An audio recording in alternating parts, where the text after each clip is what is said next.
Et bonjour à toutes et à tous, bienvenue sur cette nouvelle vidéo des MDB Talk, les discussions entre marchands. On est avec Sébastien, fondateur du Cercle, et moi-même Benjamin. On va discuter aujourd'hui un peu, on réfléchissait, on brainstormait sur un peu les profils de marchands de biens qui existaient. Et je veux bien ton avis sur toi. Comment tu vois les différents profil de marchand de biens, parce qu'on parle de marchand de biens comme si c'était une profession unique et tout le monde est un peu pareil, un peu dans un moule. Mais c'est quoi les différents profils que tu vois? Et pour moi, le métier de marchand de biens, de toute façon, il porte bien son nom. Hein, c'était marchand, commerçant. Et pour moi, c'est un métier de vendeur de base. Beaucoup de gens sont marchands en étant que vendeurs. C'est-à-dire ne maîtrisant même pas tout ce qu'il y a autour. En fait, ils écoutent le marché et ils vont trouver le produit par rapport au marché. C'est-à-dire qu'en fait, ils ont des relations comme si quelqu'un allait au marché, un vrai marché, tu vois. Il sait les clients, il sait ce qu'ils veulent, et du coup, il achète les produits qui vont en face. Ces marchands-là sont, quoi qu'il arrive, souvent très efficaces. On en a plusieurs au sein du cercle qui en fait, comprennent même que aujourd'hui, leur métier, il n'est même pas de travailler leur secteur, il est d'aller dans des nouveaux réseaux juste où il y a des gens qui ont un peu plus d'argent, en tout cas des gens qui ont une appétence pour l'immobilier, pour comprendre quel est leur besoin, qu'est-ce qu'ils souhaitent, et du coup simplement répondre à la demande du marché. Et ça, pour moi, c'est des gens qui, quoi qu'il arrive, feront des affaires, feront du marchand, gagneront de l'argent. Vraiment, et ils peuvent en faire rapidement. Ils font d'ailleurs des moments, ils sont capables de faire de très gros coups parce que la vente, hein, ça a toujours été. Par contre, c'est souvent des gens qui ont du mal à se structurer derrière, qui sont pas hyper carrés dans les papiers. Enfin, en fait, ça les emmerde, hein, on va se dire la vérité. Et du coup, il faut vraiment les accompagner à comprendre l'importance de ce qu'il y a autour. Et souvent, avec l'expérience, petit à petit, ils sont meilleurs. Mais il y a aussi la réputation de certains marchands comme ça qui a été faite en étant des gens roublards, parce qu'en fait, ils n'étaient pas roublards, c'est qu'ils se sont trompés, ils n'avaient pas la technique entre deux, ils se sont trompés, ils n'ont pas assumé, tu vois, ils n'ont pas assumé. Et ça voilà, donc pour moi, c'est le commerçant, en gros. C'est le number one. Moi, je suis pas trop comme ça, je pense. Mais je vois très bien certains profils du cercle, j'en pense à plusieurs, c'est des bons vendeurs, mais ils vendraient tout en fait. Ils pourraient vendre, et là, ils vendent des biens immobiliers parce que ça marche bien, mais ils pourraient vendre des fruits et légumes sur les marchés. D'ailleurs, je pense que souvent, s'ils s'associent pas à des gens qu'on va parler après, d'autres profils, ils font pas que ça. Ils font d'autres trucs parce qu'en fait, ce qui leur plaît, c'est de vendre. Et point. C'est de mettre en relation un produit avec un marché. Peu importe le produit, presque. Peu importe le produit, peu importe le marché, ils s'en moquent. C'est vraiment des vendeurs, mais ils ont des bonnes compétences de vente, des bonnes compétences d'anticiper qu'est-ce qui va être nécessaire. Et ils bossent complètement différemment d'autres marchands de biens qui vont trouver un produit, puis qui vont chercher à qui le vendre en prêt. Exactement. Eux, ils trouvent à qui le vendre, enfin, ils trouvent des clients qui sont prêts à acheter. Et qu'est-ce qu'ils sont prêts à acheter? Ils identifient le marché, ensuite ils vont chercher le produit. Donc ça, c'est une façon de faire. C'est des gens qui sont très forts en réseau, donc souvent, les produits, c'est pas le problème, en fait. Ouais, bien sûr. Puis ça passe bien, ils ont un très bon échange, bon feeling, etc. Et je pense qu'il y a beaucoup d'opérations qui vont pouvoir faire... c'est des allers-retours. Qui font des flips assez facilement. Contrairement à ce qu'on pense, c'est pas toujours des gens... qui vont être là, qui vont se mettre en avant et tout. C'est pas forcément ça. C'est des gens, par contre, qui savent très bien mettre en adéquation produit-marché, tout simplement. C'est ça. À contrario, justement, du deuxième profil que je voudrais citer, qui sont plutôt les cartésiens, qui sont des gens où il leur faut de la méthode, il faut des validations, ils croient beaucoup en le process et qui vont avancer étape par étape et qui sont des gens qui, une fois, ils vont mettre plus de temps en fait à démarrer. Par contre, une fois qu'ils sont partis et que ça avance, ils sont, je pense, capables de faire beaucoup plus d'opérations que le commerçant. Mais par contre, à des niveaux de marge qui vont être un peu plus bas. Tu vois, parce que ils vont respecter, ils vont prendre les études de marché, peut-être qu'ils vont l'acheter s'ils savent pas le faire. Ils vont monter une opération, ils vont prendre un AMO, une maîtrise d'œuvre, un commercialisateur, un machin. Donc en fait, la marge qui était à 30 au départ finit peut-être à 20, mais par contre, elle est sûre et certaine. Tu vois, et elle est bien montée et elle dure dans le temps. À contrario du commerçant, c'est-à-dire que ceux-là sont souvent des gens qui ont bonne réputation, mais on n'en ferait pas forcément notre pote. Tu vois, là, c'est vraiment ça. Et comment, parce que ils ont moins cet aspect sympathique, et pourtant ils le sont, c'est pas le problème. Mais de base, business is business. On règle les choses les unes après les autres, et on arrive au bout de l'opération. On est content que quand elle est finie, pas que quand le gars il nous a dit qu'il l'achetait. Bah, tu vois, c'est une autre psychologie. C'est vrai que c'est une autre psychologie, un autre profil, une façon de penser différemment. C'est ça. Par contre, voilà, ça c'est des gens où très clairement les opérations fonctionnent régulièrement, fonctionnent sur le long terme. On a fait des épisodes sur la trésorerie, vont très bien piloter leur trésorerie, vont gagner en confiance avec le temps. C'est un peu, j'ai déjà fait une vidéo là-dessus. Tu sais, les gens, c'est des gros travailleurs, et en fait, petit à petit, ils rattrapent les gens qui ont du talent. Et j'aime bien cet aspect-là. Ouais, c'est vrai. Et en fait, c'est vrai que c'est quelque chose qui leur permet réellement d'avancer, quoi. Donc, ouais, je suis assez d'accord sur le fait que ils vont pouvoir peut-être processer un peu plus, ça va amener potentiellement un peu plus de récurrence. Ils vont faire plus d'opérations, comme tu le dis, mais peut-être moins de marge ou pas, mais ouais, plus de cette façon-là. Et pour moi, le troisième profil, c'est le créatif. C'est-à-dire que très foufou. Il fait des grands projets. Ah ouais, il va sur des trucs 3 fois plus gros que lui. Mais par contre, l'idée, elle est là, elle est bonne. Tu vois, c'est-à-dire qu'il arrive, il fait une visite, il sait exactement comment il va optimiser, comment il va le changer, il va se battre jusqu'au bout du bout. Il va monter un projet. Je pense que même le cartésien, il ne le monte pas parce que il n'a pas encore les compétences. Et Claude, il a réussi à le monter. Il a tellement envie. Tu vois, il sait que son truc, il est bon. Il n'a pas vraiment les chiffres, mais il va avancer. Il n'a même pas la sortie commerciale qu'un commerçant. Ouais, j'allais dire, le commerçant, lui, il aurait dit vous vous démerdez avec votre projet, vous ferez votre grand projet si vous voulez. Moi, je vous le vends, puis vous démerdez. Ah, c'est trop compliqué. Lui, il va plutôt il va lui amener le projet pour que lui il le fasse. Tu vois. Ouais. Et en fait, c'est des gens qui sont en vraie capacité, par contre, d'amener des projets à bien à des moments à tort ou à raison. Ils vont mettre des moments trop d'argent dans le projet, ils vont se tromper sur certains trucs, les bilans sont jamais fiables, tu vois, ça peut être 0, ça peut être plus 50 parce que l'idée elle est géniale. Ils vont attirer beaucoup de monde autour d'eux parce qu'ils vont avoir un peu cette passion, c'est un peu comme un CEO qui sait tirer tout le monde en disant mon idée c'est la meilleure.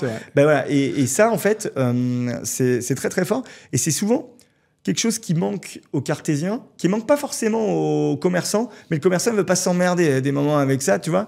Et je trouve que c'est des profils qui sont très intéressants parce que quand on les écoute, on progresse énormément parce qu'ils ont toujours la bonne idée, le jusqu'en boutisme, ils vont aller 10 fois à l'urba, ils vont pas lâcher. Et les ABF, ils sont pas d'accord, ils vont aller leur expliquer, ils vont se battre, et souvent ils y arrivent, quoi. Ouais, mais ils sont persuadés, ils sont convaincus de leur projet. Ouais. C'est ça.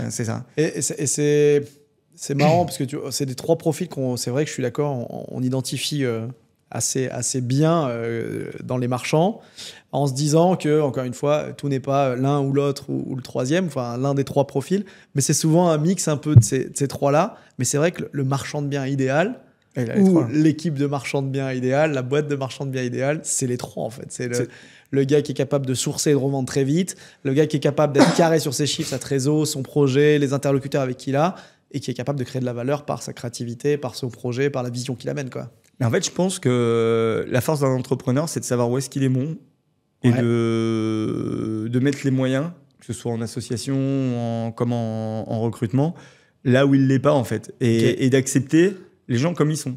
Parce qu'en fait, il n'y a rien de pire que de forcer quelqu'un que d'embaucher quelqu'un, tu vois, et de dire non, je veux que tu rentres dans mon cadre. Ah non, tu sais avant comment je suis, j'ai mes qualités, mes défauts, tu tires le meilleur de moi.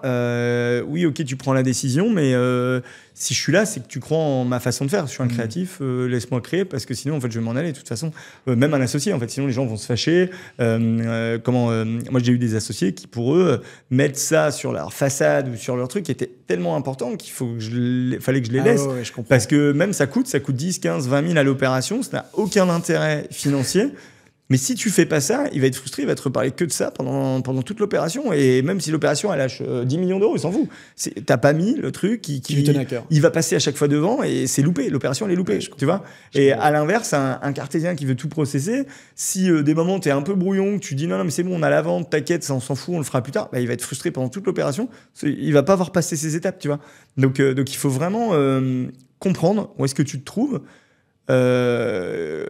Qu'est-ce que tu aimes faire ou pas faire où est-ce que tu es, et puis arriver à dire soit je m'associe, soit je délègue, soit je reste que là-dedans et j'avance comme ça, quoi. J'allais dire, ouais, donc toi t'es plutôt à dire mes forces je les travaille plutôt que mes faiblesses j'essaye d'y aller quand même, ou tes faiblesses c'est de les déléguer? Alors moi c'est pas force faiblesse, c'est pas force faiblesse, c'est plutôt ce que j'aime ou ce que j'aime pas. Ce que t'aimes, ce que t'aimes pas. Parce que franchement je trouve que j'ai un peu détroit, alors peut-être créatif où je suis le moins bon. Okay. Tu vois, dans la création, je suis pas un artiste, ouais, je suis plutôt un peu cartésien et bon vendeur. Ça va être mes deux forces sur lesquelles je peux travailler. Mais je vais plutôt maintenant, moi, avec l'expérience, me dire qu'est-ce que j'aime faire, parce que du coup, sinon, tu procrastines. Enfin, quand tu as beaucoup de choses à faire, les choses que t'aimes pas, tu vas les faire en dernière. Et ça, c'est pour tout le monde pareil, et il faut absolument l'intégrer.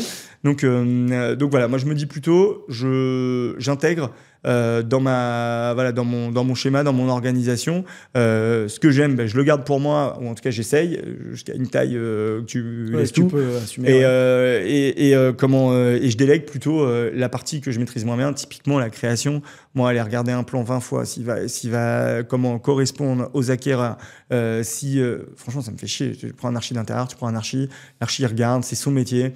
Il va te dire ça, si ça. Moi, je mets un modèle économique en face, je regarde, je lui dis, bah non, ça, c'est pas possible. En tout cas, sur les façades et tout. En intérieur, je m'en moque. Explique-moi comment tu vois les choses. Ouais, comme ça. Ouais, c'est vrai, c'est vraiment intelligent. Ok, j'y crois, on y va. Tu vois, je vais plutôt être comme ça. Ouais. Et en parallèle de ça, discuter avec les vendeurs qui vont me dire, ouais, ce genre de produit, ça va. En gros, chef d'orchestre, quoi. Le créatif, il parle avec le vendeur, et t'as le cartésien qui déroule derrière. Tu vois. Ouais. J'ai entendu je crois que je t'en avais parlé il y a quelques jours, mais j'ai vu je sais plus si c'est une story ou une vidéo YouTube où il disait derrière comment un grand homme et une grande femme, mais en fait c'est pas ça. Derrière un CEO, en fait il y a un CEO, et en fait je pense que c'est ça, c'est-à-dire que il y a quelqu'un qui pousse la mécanique, mais les personnes qui poussent une boîte, qui s'occupent d'être toujours mis en avant, etc., c'est très difficile pour lui de rester dans l'opérationnel, ouais. Parce qu'en fait l'opérationnel c'est très chronophage, et en fait je pense que où que tu te trouves dans ces trois trucs-là, il faut vraiment décorréler là où toi tu dois mettre en avant ta boîte et qui va derrière t'épauler sur la structuration et l'avancée de cette boîte, quoi. Souvent, il y a quelqu'un qui va donner un peu la vision ou qui va donner la direction. Mais ça peut être un cartésien, ça peut être un créatif, ou ça peut être un Bien sûr. Un vendeur, tu vois. Bien sûr. Mais c'est pas forcément le même qui va l'exécuter derrière et qui Exactement. Va le réaliser et qui va être au jour le jour.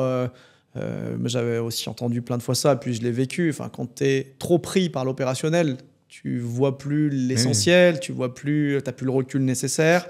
Et donc, du coup, quelqu'un qui a un peu plutôt, je dirais, le créatif, le visionnaire, etc., s'il est trop focus dans certains trucs, il peut plus laisser exprimer sa créativité, ça va pas aller. Celui qui est très opérationnel, s'il n'aime pas du tout, ou il n'a pas la vision, etc., il a peut-être besoin de quelqu'un pour cette partie-là, etc. Donc ça, je pense que c'est important. Et puis, il faut avoir du temps pour chaque chose, quoi, en fait. Et c'est pour ça que les créatifs ont rigolé à un moment donné. Là, on entendait dans les startups, on leur met des canapés, puis ils passent leur journée à rien faire dans la pub ou je sais pas quoi. En fait, ils font pas rien. Juste, ils sont créatifs, ils ont plein d'idées qui collent pas, puis ils vont avoir l'idée de génie de la phrase que tout le monde va retenir, de la pub qui va faire le buzz. Et en fait, ça vaut tout le temps qu'il a passé à soi-disant faire la sieste ou à rien faire. Ouais. S'inspirer, regarder des choses. Et dans beaucoup de boîtes, on a dit que les commerciaux, c'était ceux qui foutaient rien. Mais non, mais parce que le commercial, il doit être disponible, il doit réfléchir à sa stratégie commerciale. Comme j'ai déjà dû dire, mais pour moi, l'opérationnel, il va gérer entre 0 et 3% de la marge de l'opération, que le commercial, il va faire que l'opération elle va être entre 0 et 40% de marge. Donc en fait, forcément, il lui faut du temps pour bien poser les choses, parce que lui, quand il détecte l'OP, il y passe pas 9 mois derrière, ou 12 mois, ou 24 mois. Donc lui, il y passe... quand même beaucoup de temps, mais plutôt en termes de stratégie, d'amener les choses, etc.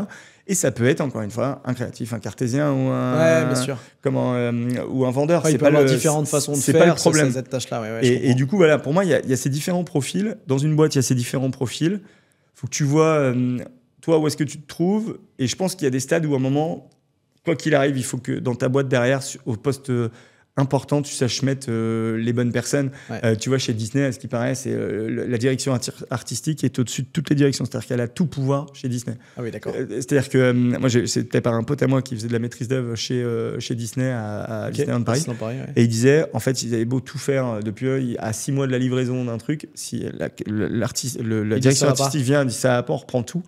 En fait, il n'y a même pas question sur les coûts. Ça prime surtout. Ouais. Ça prime surtout. Et parce que c'est la philosophie de la boîte, sûrement du CEO. Et c'est OK, c'est ce qui fait la réussite du truc, quoi. Et du coup, en marchant, ce qui prime, c'est les fonds?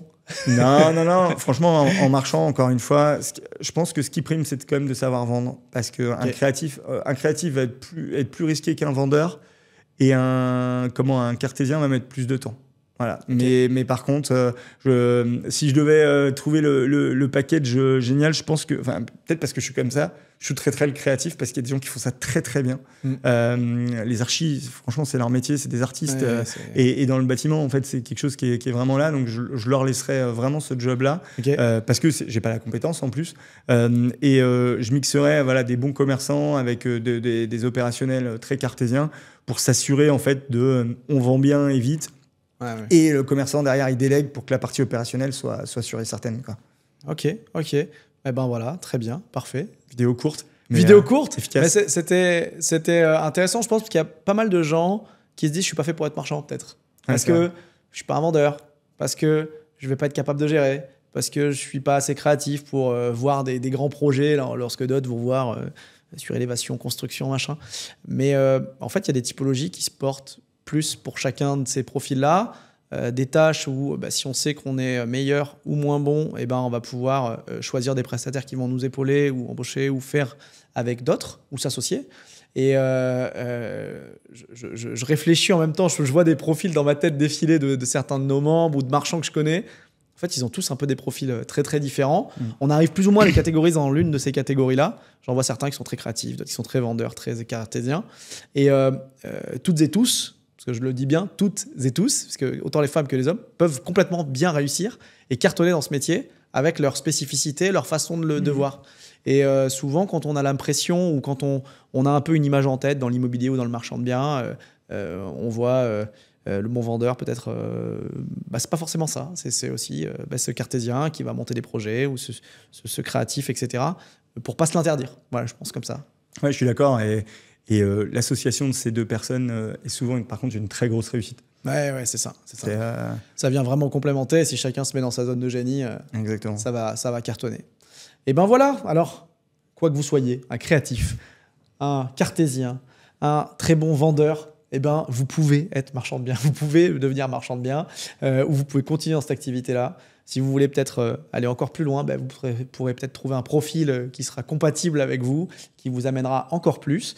Et puis, ça fera peut-être l'objet de prochaines vidéos. Alors, je veux bien votre avis. Moi, si je devais donner, je pense que je suis plutôt cartésien, peut-être créatif, où je vois certaines choses des fois que les autres ne voient pas, j'ai l'impression.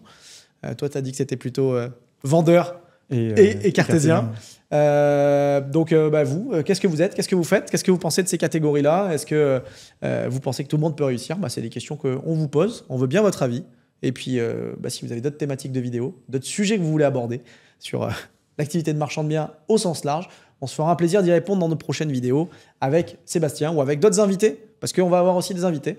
Et donc, du coup, si vous avez aussi les profils des personnes à nous suggérer, que ce soit nos membres qui ont fait certaines typologies d'opérations, des personnes que vous connaissez dans l'écosystème marchand de biens, on pourra les inviter. Ça te va bien?